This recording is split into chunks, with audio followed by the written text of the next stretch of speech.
Hello everyone. आज का हमारा टॉपिक है ब्लड रिलेशन, जो कि रीजनिंग से आता है। रीजनिंग में एक छोटा सा टॉपिक है ब्लड रिलेशन। उसके प्रॉब्लम्स किस तरीके से सॉल्व करते हैं, आज हम ये सीखने वाले हैं। ओके, तो चलिए शुरू करते हैं। मैं हेडिंग लिख लूँ, ब्लड रिलेशन। ओके, तो इसमें रिलेशंस समझाने के लिए कुछ सिंबल्स यूज़ किए जाते हैं। वो सिंबल्स क्या है वो देखेंगे।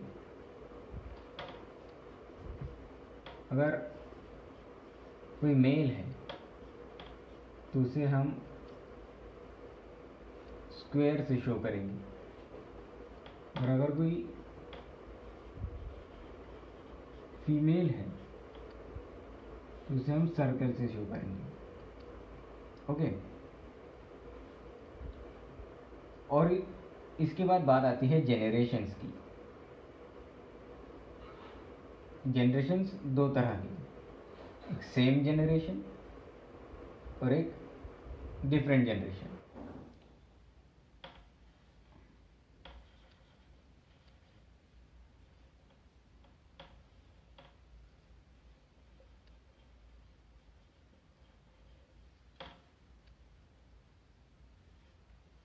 सेम जनरेशन, इसमें दो चीज़ें होती है। सेम जनरेशन में आते हैं ब्रदर सिस्टर और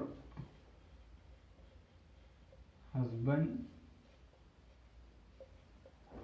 वाइफ। ओके, ब्रदर और सिस्टर के लिए मतलब दो, एक ब्रदर सिस्टर, इनके बीच में, जैसे ब्रदर ब्रदर के बीच में, ब्रदर सिस्टर के बीच में, सिस्टर सिस्टर के बीच में, ये एक हॉरिजॉन्टल लाइन रहेगी। और हस्बैंड वाइफ, इन दोनों के बीच में भी एक हॉरिजॉन्टल लाइन रहेगी। पर हस्बैंड और वाइफ के केस में इस लाइन को ऐसा हल्का क्रॉस किया जाएगा। और डिफरेंट जनरेशन,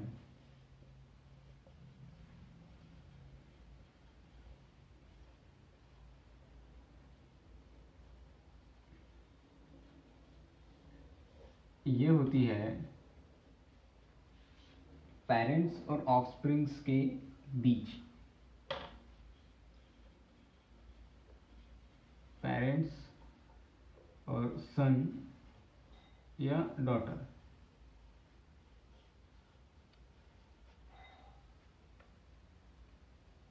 तो ये डिफरेंट जनरेशन में जो रिलेशन है वो एक वर्टिकल लाइन से शो किया जाता है। तो बस ये साधारण से सिंबल्स है जिन्हें हमें याद रखना है कि ब्रदर के लिए और सिस्टर के लिए क्या यूज़ किया जाता है, हस्बैंड वाइफ के लिए क्या यूज़ किया जाता है, और जो डिफरेंट जनरेशन है पेरेंट्स और सन और डॉटर के बीच में, उनमें क्या यूज़ किया जाता है। तो मेल के लिए हम स्क्वायर यूज़ करेंगे, फीमेल के लिए सर्कल, ब्रदर रहे सिस्टर रहे, ब्रदर ब्रदर रहे सिस्टर सिस्टर रहे, उनके लिए एक हॉरिजॉन्टल लाइन, सेम जनरेशन। और हस्बैंड वाइफ के लिए ये भी एक सेम सेम जनरेशन है, और हस्बैंड वाइफ के केस में इसे क्रॉस कर देंगे, और डिफरेंट जनरेशन में इसे हम वर्टिकल लाइन से शो करेंगे। तो इसका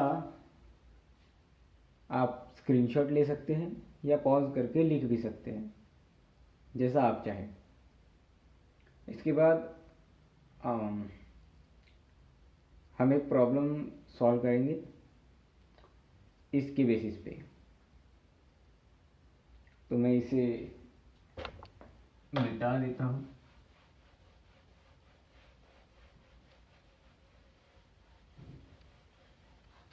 आई होप कि आपने इसका स्क्रीनशॉट या इसे नोट कर लिया होगा।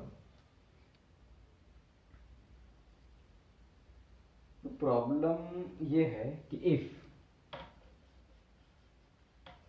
ए is father of B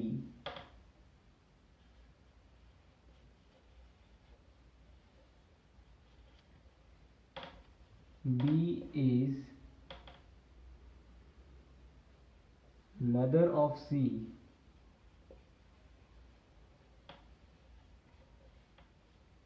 C is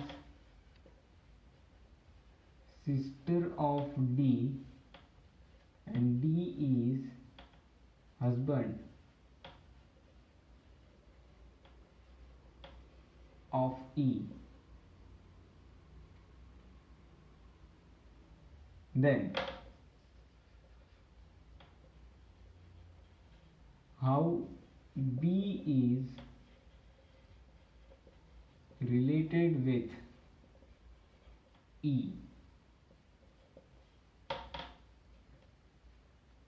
ये सवाल है, तो इसे हम सॉल्व कैसे करेंगे?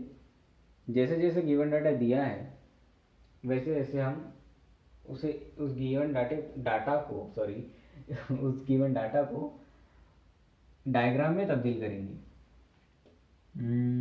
जैसे पहला सेंटेंस कहता है कि A is father of B, A is father of B. अभी ए फादर है, इसका मतलब ए ये मेल होगा। ये सिर्फ एक सेंटेंस से हम बी का कोई कंक्लूजन नहीं निकाल सकते कि वो मेल है या फीमेल है। तो हम आगे का सेंटेंस पढ़ेंगे। ये कहता है कि B is mother of C, B is mother of C. Mother है मतलब ये फीमेल रहेगी, B is mother of C, हम इसे ऐसा शो करेंगे। उसके बाद लिखा जाता है कि C is a sister of D, फिर से ये सिस्टर है मतलब ये फीमेल हो गई। किसकी सिस्टर है? ये डी की सिस्टर है। आगे लिखा है कि डी इज हस्बैंड ऑफ ई। अगर डी इज हस्बैंड मतलब अगर डी हस्बैंड है तो ये मेल होगा, इसमें कोई शक नहीं। और किसका हस्बैंड है? ये ई का। डी इज हस्बैंड ऑफ ई, ई। तो दिस इज ऑब्वियस कि अगर ये हस्बैंड है तो ये वाइफ होगी, मतलब ये फीमेल होगी, और ये हस्बैंड वाइफ है तो इनके बीच में क्रॉस होगा। ये सिंपल सी डायग्राम बन चुकी है और इसके आधार पर हम इस सवाल को सॉल्व करेंगे। अच्छा, और इसमें एक समझने वाली बात ये है कि जो बी सी की मदर है और सी और डी ये दोनों ब्रदर एंड सिस्टर्स हैं, ब्रदर सिस्टर भाई बहन हैं।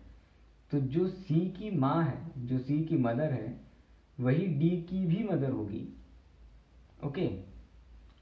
और सवाल ये है कि how B is related with E. तो ई और बी के बीच में हमें रिलेशन फाइंड आउट करना है। तो ई ये डी की वाइफ है और जो ई का जो हस्बैंड है, हस्बैंड की मदर, हस्बैंड की मदर, मदर इसलिए क्योंकि ये सर्कल में है। ओके, हमने इस गिवन डाटा से ही ये डायग्राम बनाई है जो यह दर्शाती है कि हस्बैंड की मदर मतलब बी और ई के बीच में क्या रिलेशन है कि जो बी है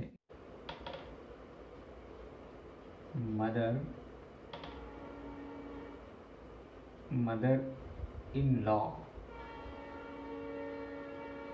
तो इसका आंसर है how B is related with E, इसका आंसर है मदर इन लॉ। ये ऑप्शंस में, 4 ऑप्शंस में से 4 या 5 जितने भी ऑप्शंस रहते हैं उनमें से ये एक ऑप्शन रहेगा ही रहेगा, क्योंकि यही सही जवाब है इसका। और अगर ऐसा पूछा जाता कि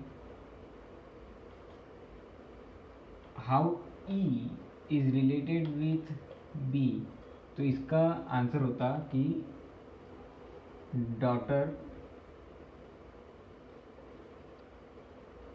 in law.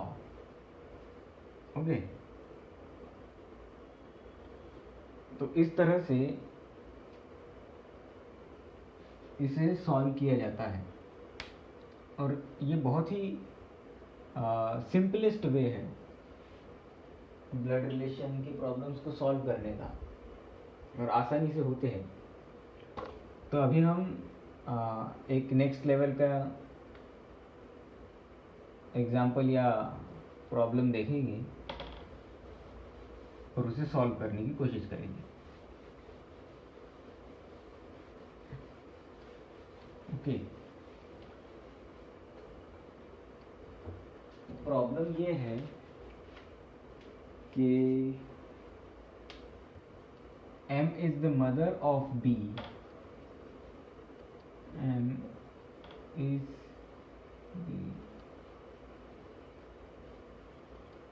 the mother of B. A is the wife of B.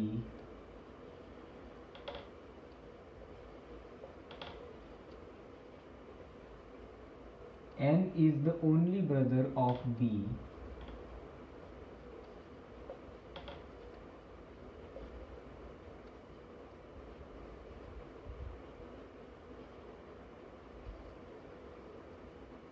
C is married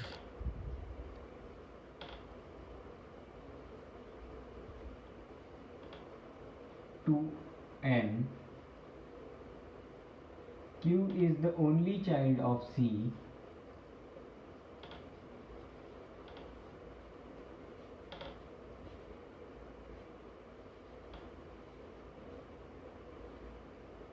N does not have any sister.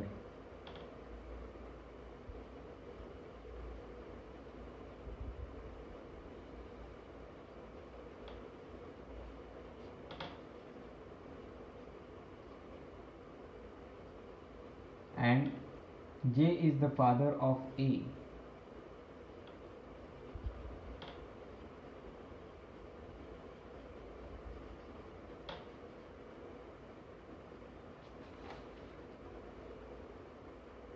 और सवाल ये है कि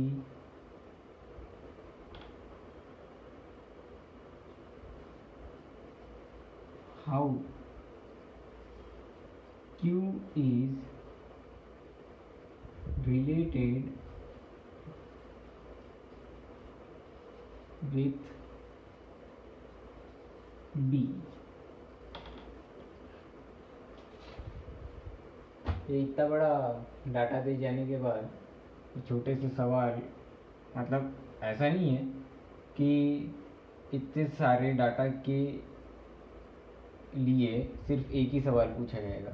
इस डाटा के ऊपर 5-6 या 3-4 सवाल तो बनते ही बनते हैं और उतने सवाल पूछे भी जा सकते हैं।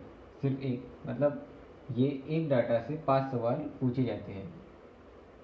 अभी तुम्हारे एग्ज़ाम में क्या पूछा जाएगा और किस तरह से पूछा जाएगा, 5 पूछते हैं क्या, एक प्रॉब्लम के लिए एक ही सवाल पूछते हैं, एक गिवन डाटा के लिए एक ही सवाल पूछते हैं, इसका मुझे कोई आइडिया नहीं है, पर सवाल तो ऐसे ही रहेंगे। तो चलिए इसे सॉल्व करते हैं।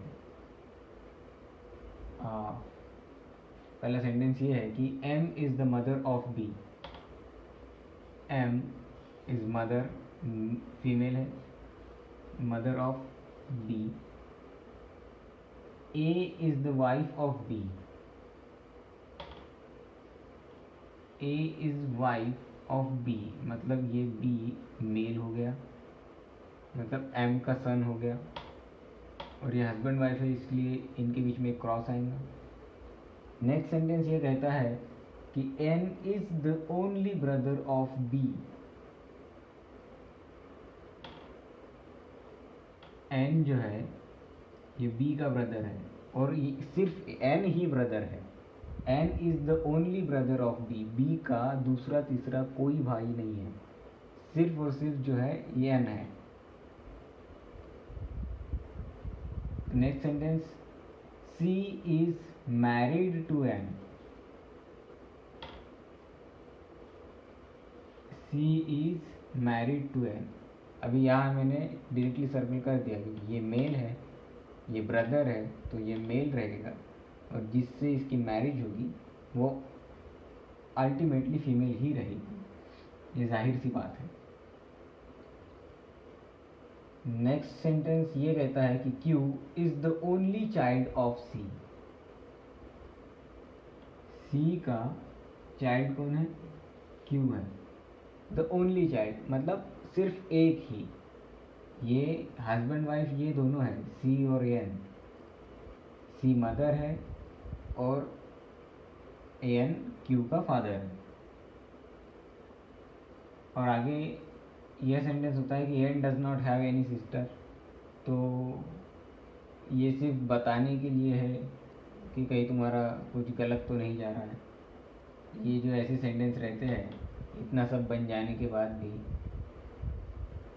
अगर ये कहता है कि N does not have any sister, तो मतलब अगर कहीं हमने गलती कर दी है और गलती से N की सिस्टर हम लगा दिए, ऐसे ये भूल गए, ये जैसा ये हस्बैंड वाइफ है और हमने क्रॉस का लगाना भूल दिए, ऐसा कभी होता है, और इसने ये बोल दिया कि N does not have any sister, और हम यहाँ कंफ्यूज हो जाएंगे। फिर ये N और C ये दोनों तो भाई बहन है, दिख रहे हैं ऐसा, क्योंकि हम भूल गए। तो ये ऐसे जो सेंटेंसेस रहते हैं ये हमें भटकाने के लिए रहते हैं। तो जब भी हम इसे सॉल्व करते हैं, इस गिवन डाटा की डायग्राम में तब्दीली करते हैं, तो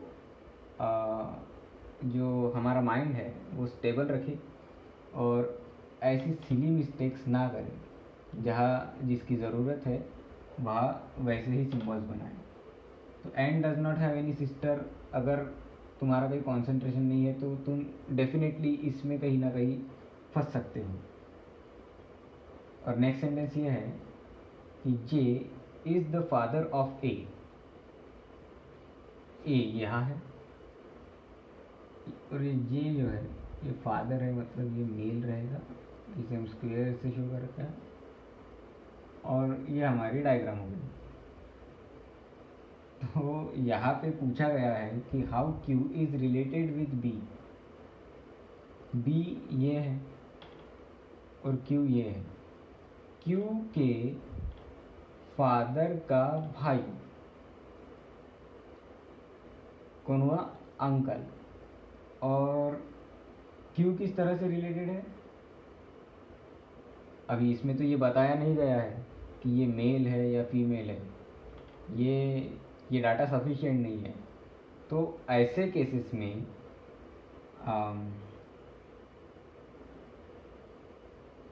एक ऑप्शन रहता है जिसे हम कहते हैं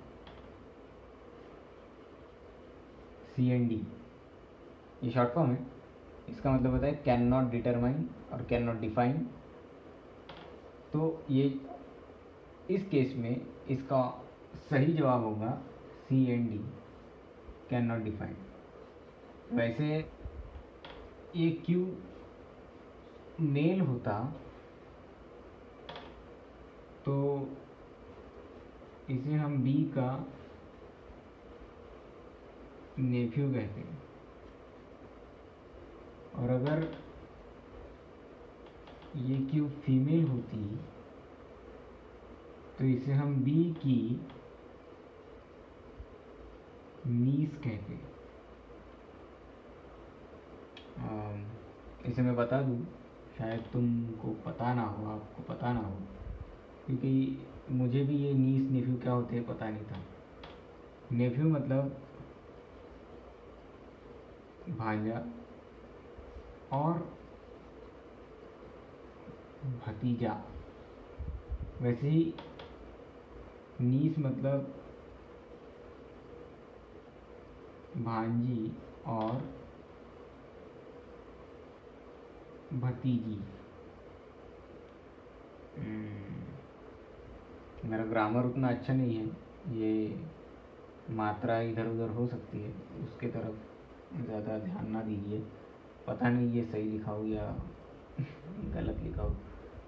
तो हमारा मुद्दा ये है कि जो भांजा या भतीजा होता है उसे नेफ्यू कहते हैं, और भांजी या भतीजी होती है उसे नीस कहते हैं। जैसे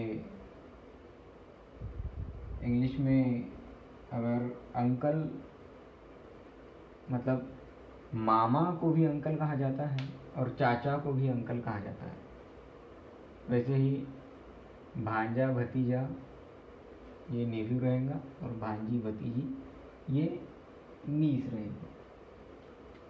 ओके, और यहाँ पे दूसरा सवाल और दो सवाल लेते हैं। दूसरा सवाल क्यू का कोई जेंडर डिफाइन नहीं था। How B is related with J. B यहाँ है और जे यहाँ है। वाइफ के father means father in law. How B is related with J, मतलब बी कौन है, जे का, तो हम फादर इन लॉ नहीं लिख सकते, बी ये सन इन लॉ है। तो इसका आंसर होगा कि how B is related with J, then the answer is son in law. और अगर ये सवाल होता कि how N is related with A, N is related with A, how N is related with A, कि husband का भाई, या यूँ कहिए कि भाई की वाइफ। तो हाउ एन कौन है, ए का एन कौन है, how N is related with A, तो हस्बैंड का भाई मीन्स ब्रदर इन लॉ। तो आज के टॉपिक में हमने ये सीखा कि ब्लड रिलेशंस के प्रॉब्लम कैसे सॉल्व किए जाते हैं। तो अगर आपको मेरा ये वीडियो पसंद आया है तो प्लीज़ इसे लाइक कीजिए और इस चैनल को सब्सक्राइब भी कीजिए। और ये मेरा फर्स्ट ट्यूटोरियल वीडियो था, तो मुझे इसके बारे में भी बताइए कि आपको ये वीडियो कैसा लगा। और अगर इस टॉपिक के रिलेटेड कुछ आपके मन में सवाल हो, क्यूरीज हो, तो आप कमेंट सेक्शन में पूछ सकते हैं। Thank you.